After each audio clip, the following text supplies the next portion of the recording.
Hello ସାଙ୍ଗମାନେ, ଜୀବନରେ ଯଦି କିଛି ବନିବାର ଅଛି ତ ଚିଲ ହୁଅ। ମିଠା କଥା କହୁଥିବା ଶୁଆ ନୁହେଁ। ଶୁଆ କହିବ ତ ବହୁତ, ହେଲେ ବହୁତ ଉଚ୍ଚା ଉଡ଼ିପାରିବନି। ଚିଲ କହିବ ବହୁତ କମ୍ ଓ ସବୁବେଳେ ଚୁପ୍ ରୁହେ, କିନ୍ତୁ ବହୁତ ଉଚ୍ଚା ଉଡ଼ିଥାଏ। ଆଉ ଅନ୍ୟ ପକ୍ଷୀମାନଙ୍କ ଭିତରେ କିଙ୍ଗ ହୋଇଥାଏ ଚିଲ। ଆଜି ମୁଁ ଆପଣମାନଙ୍କୁ ଏମିତି 5ଟି ଲେସନ୍ କହିବି, ଯାହା ସବୁ ମଣିଷମାନେ ଚିଲଠୁ ଶିଖିବା ଦରକାର। ଆଉ ଲାଇଫ୍ର ସବୁଠୁ ବଡ଼ ଲର୍ଣ୍ଣିଂ ଅଛି ଏ 5ଟି point. First lesson, eagle fly alone. ଚିଲ ଏକୁଟିଆ ଉଡ଼ିଥାଏ, ଆଉ ବାକି ସବୁ ପକ୍ଷୀଙ୍କ ତୁଳନାରେ ଅଧିକ ଉଚ୍ଚା ଉଡ଼ିଥାଏ। ଚିଲ ଏକୁଟିଆ ଉଡ଼ିବ, କିନ୍ତୁ ଚଢ଼େଇ କି ବାକି ଛୋଟ ପକ୍ଷୀମାନଙ୍କ ସହିତ ଉଡ଼ିବନି। ଚିଲ ସଦାବେଳେ ଚିଲମାନଙ୍କ ସହିତ ଉଡ଼ିବ, ନହେଲେ ଏକୁଟିଆ ଉଡ଼ିବ। ଏଥିରୁ ଆମକୁ ଏହି ଶିକ୍ଷା ମିଳିଲା କି ଛୋଟ ସୋଚ୍ ରଖୁଥିବା ଲୋକଙ୍କୁ ସଦାବେଳେ ଦୂରରେ ରୁହ, ଆଉ ଏକୁଟିଆ ରୁହ, କାରଣ ଏଇ ହେଉଛି ସେହି ସମୟ ନିଜକୁ ନିଜେ ଜାଣିବା ପାଇଁ। ସେକେଣ୍ଡ ଲେସନ୍, ଚିଲର ଭିଜନ୍ ବହୁତ କ୍ଲିଅର୍ ହୋଇଥାଏ, ଆଉ ବହୁତ ଷ୍ଟ୍ରଙ୍ଗ ହୋଇଥାଏ। ଚିଲ ନିଜ ଶିକାରକୁ 5 କିଲୋମିଟର ଦୂରରୁ ଦେଖିଥାଏ। ଆଉ ଗୋଟେ ଥର ଯେତେବେଳେ ସେ ତା ଲକ୍ଷ୍ୟକୁ ଦେଖିଥାଏ, ରାସ୍ତାରେ କେତେ ବି ଖରାପ ପରିସ୍ଥିତି ଆସୁନା କାହିଁକି, ସେ ସେହି ଲକ୍ଷ୍ୟକୁ ପାଇଲା ଯାଏଁ ହିଁ ସଂଘର୍ଷ କରିଥାଏ। ଏଥିରୁ ବି ବହୁତ ବଡ଼ ଶିକ୍ଷା ମିଳିଥାଏ।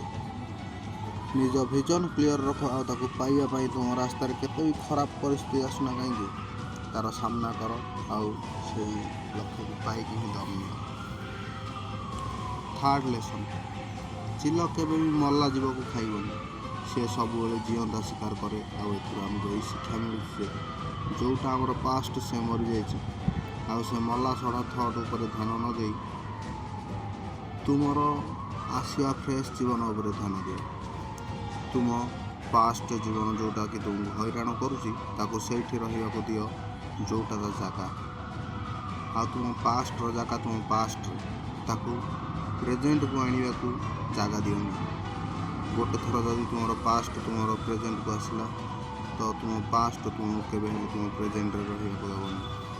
ପାଷ୍ଟରେ ତୁମ ସହିତ କେତେ ବି ଖରାପ ହେଇଥାଉ ନା କାହିଁକି, ସେଇ ଥଟ୍ ତୁମ ପାଇଁ ମରିଯାଇଛି। ଆଉ ସେଇ ଚିଲ ପରି ହୋଇଯାଅ, ଯିଏକି ମଲା ଜିନିଷ ଖାଏନି। ଫୋର୍ଥ ଲେସନ୍, ଯେତେବେଳେ ବହୁତ ବର୍ଷା ପବନ ଆସିଥାଏ, ଚିଲ ବହୁତ ଏକ୍ସାଇଟେଡ୍ ହୋଇଯାଇଥାଏ। ଯେତେବେଳେ ବର୍ଷା ହୋଇଥାଏ, ସବୁ ପକ୍ଷୀ ଲୁଚିକି ନିଜ ନିଜ ବସାରେ ବସିଥାନ୍ତି। ହେଲେ ଚିଲକୁ ବହୁତ ମଜା ଆସିଥାଏ ଯେତେବେଳେ ଜୋରରେ ପବନ ଆସିଥାଏ। ସେତେବେଳେ ଚିଲ ପବନ ସାହାଯ୍ୟରେ ଆହୁରି ଉପରକୁ ଉଡ଼ିଥାଏ। ଉଡ଼ି ଉଡ଼ି ଏତେ ଉପରକୁ ଉଡ଼ିଯାଏ କି ବାଦଲଠୁ ବି ଉପରକୁ ଉଠିଯାଇଥାଏ। ଏଥିରୁ ବି ବହୁତ ବଡ଼ ଶିକ୍ଷା ମିଳିଲା କି ଖରାପ ସମୟରେ ବି ତୁମେ ମନ କଷ୍ଟ ନ କରି ସେଥିରେ ମଜା ଖୋଜ, ଆଉ ସେଇ ଖରାପ ସମୟରୁ ବାହାରକୁ ବାହାରିବାର ରାସ୍ତା ଖୋଜ।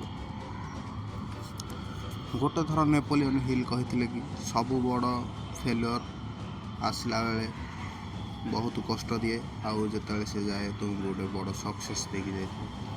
ସେଇ ଚିଲ ପରି ତୁମେ ବି ତୁମ ସୁଯୋଗକୁ ଚିହ୍ନ, ଆଉ ଯେଉଁଦିନ ତୁମେ ତୁମ ସୁଯୋଗକୁ ଚିହ୍ନି ପାରିଲ, ସେଇଦିନ ସବୁ ଅସୁବିଧା ତୁମେ ତଳେ ଥିବ, ଆଉ ତୁମେ ସେ ଅସୁବିଧାର ଉପରେ ଥିବ।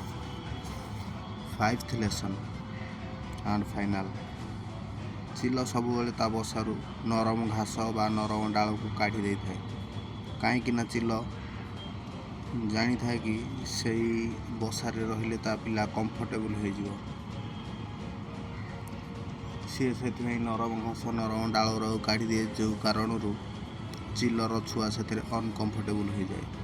କାହିଁକିନା ସେ ଯଦି କମ୍ଫର୍ଟେବୁଲ୍ ହୋଇଗଲା, ସେ ଆଉ ଉଡ଼ିବାକୁ ଚେଷ୍ଟା ନ କରି ସେଇ ବସାରେ ରହିବାକୁ ପସନ୍ଦ କରିବ, ଯେଉଁଟାକି ଚିଲ ଚାହିଁନଥାଏ। ଚିଲ ଜାଣିଥାଏ କି their is no growth is comfort zone. ଆଉ ଆମେ ତ ମଣିଷ, ଆମେ ଏଇ କଥା ବୁଝିପାରୁନାହିଁ ଯେ ତୁମେ ଯେତେ କମ୍ଫର୍ଟ ଜୋନ୍ରେ ରହିବ, ଆଗକୁ ଆସିବା ଲାଇଫ୍ ତୁମର ସେତେ ଅନକମ୍ଫର୍ଟେବୁଲ୍ ହୋଇଯିବ। ଯଦି ଭିଡ଼ିଓଟି ଭଲ ଲାଗିଥାଏ, ସବସ୍କ୍ରାଇବ୍ କରିଦିଅନ୍ତୁ। Thank you.